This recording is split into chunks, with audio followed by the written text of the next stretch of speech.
ಹರೇ ನಮಃ. ಎಲ್ಲರಲ್ಲಿ ಒಂದು ಸಣ್ಣ ವಿಜ್ಞಾಪನೆ.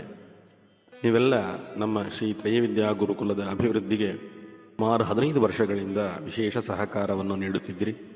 ನಿಮ್ಮೆಲ್ಲರಿಗೂ ಹೃತ್ಪೂರ್ವಕ ಧನ್ಯವಾದಗಳು. ಈ ಧರ್ಮ ಹೇಗೆ ಚೆನ್ನಾಗಿ ಬೆಳೆಯಲಿಕ್ಕೆ ನೀವು ಸಹಕಾರ ನೀಡಿದ್ದೀರೋ ಅದೇ ಥರ ಇದು ಇನ್ನೂ ಹೆಚ್ಚಾಗಿ ಬೆಳೆಯಲಿಕ್ಕೆ ನಿಮ್ಮ ಸಹಕಾರವನ್ನು ಕೋರ್ತಾ ಇದ್ದೇನೆ. ಅರ್ಥಾತ್ ನಮ್ಮಲ್ಲಿ ವೇದಗಳ ಶಾಸ್ತ್ರಗಳ ಅಧ್ಯಯನ ಮಾಡಿ ನಮ್ಮ ವಿದ್ಯಾರ್ಥಿಗಳು ಈಗ ಇಲ್ಲೇ ಪಾಠ ಪ್ರವಚನವನ್ನು ಮಾಡುವ ಒಂದು ದೊಡ್ಡದಾದಂತಹ ಆಯೋಜನಕ್ಕೆ ಕೈ ಹಾಕಿದ್ದಾರೆ. ಇಲ್ಲೇ ಅಧ್ಯಯನ ಮಾಡಿದ ಮಾತ್ರ ಅಲ್ಲ, ಇದನ್ನು ಬೆಳೆಸುವ ಸಲುವಾಗಿ ಕಟಿಬದ್ಧರಾಗಿ ಅವರು ನಮ್ಮ ಜೊತೆಗೆ ಕೈ ಜೋಡಿಸಿದ್ದಾರೆ. ಅವರಿಗೆ ವಿವಾಹ ಮಾಡುವ ಪ್ರಯತ್ನವನ್ನು, ಮದುವೆ ಮಾಡುವ ಒಂದು ಪ್ರಯತ್ನವನ್ನು ಅವ್ರ ಮನೆಯಲ್ಲಿ ನಡೆಸ್ತಾ ಇದ್ದಾರೆ. ಇದರಲ್ಲಿ ನಾವು ಕೋರೋದಿಷ್ಟೇ, ನಿಮ್ಮ ಪರಿಚಿತರಾಗಲಿ ನಿಮ್ಮ ಬಳಗದವರಾಗಲಿ ಯಾರಾದರೂ ಒಳ್ಳೆ ಯೋಗ್ಯರಾದ ವೇದಶಾಸ್ತ್ರಗಳ ಅಧ್ಯಯನ ಮಾಡಿದ ವರನಿಗೆ ತಮ್ಮ ಮಗಳನ್ನು ಕೊಡಬೇಕು ಎಂಬ ಇಚ್ಛೆ ಇದ್ದರೆ, ಅದು ನಿಮಗೆ ತಿಳಿದಿದ್ದರೆ ಅವರಿಗೆ ಈ ವಿಷಯವನ್ನು ಮುಟ್ಟಿಸಿರಿ. ಅದೇ ಥರ ಆ ರೀತಿ ಅಪೇಕ್ಷೆ ಇರುವವರ ಬಗ್ಗೆ ನಮಗೂ ತಿಳಿಸಿ.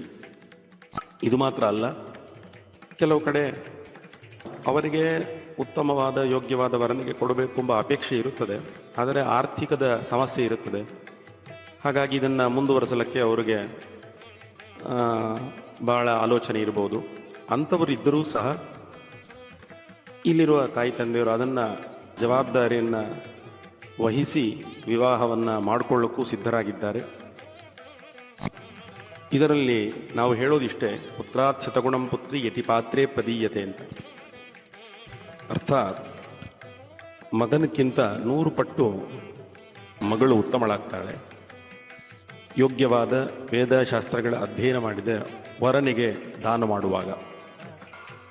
ಹೇಗೆ ಅಂದರೆ, ಒಂದು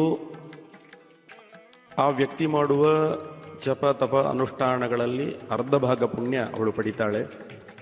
ಅದು ಮಾತ್ರ ಅಲ್ಲ, ಅದರಿಂದ 21 ಕುಲ ಉದ್ಧಾರ ಆಗ್ತದೆ.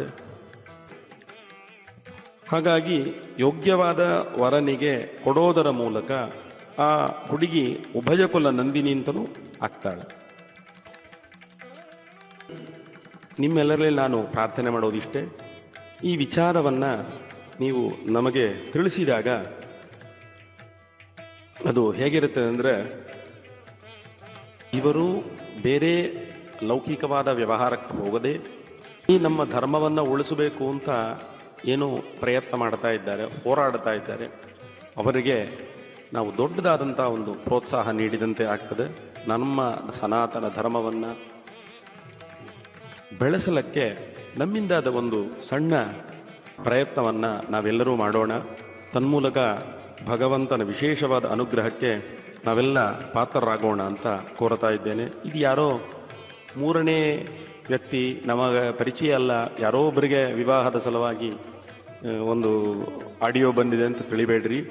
ಇದು ನಮ್ಮ ಧರ್ಮದ ರಕ್ಷಣೆ, ಅದರ ಸಲುವಾಗಿ ಇವರು ಹೋರಾಡ್ತಾ ಇದ್ದಾರೆ. ಹಾಗಾಗಿ ನಮ್ಮ ಆತ್ಮೀಯರಾಗಿದ್ದಾರೆ, ಇವರು ನಮ್ಮ ಬಂಧುವಾಗಿದ್ದಾರೆ. ಇದು ನಾವು ಮಾಡುವ ನಮ್ಮ ಮನೆ ವಿವಾಹ ಅಂತ ನೀವೆಲ್ಲ ತಿಳಿಬೇಕು.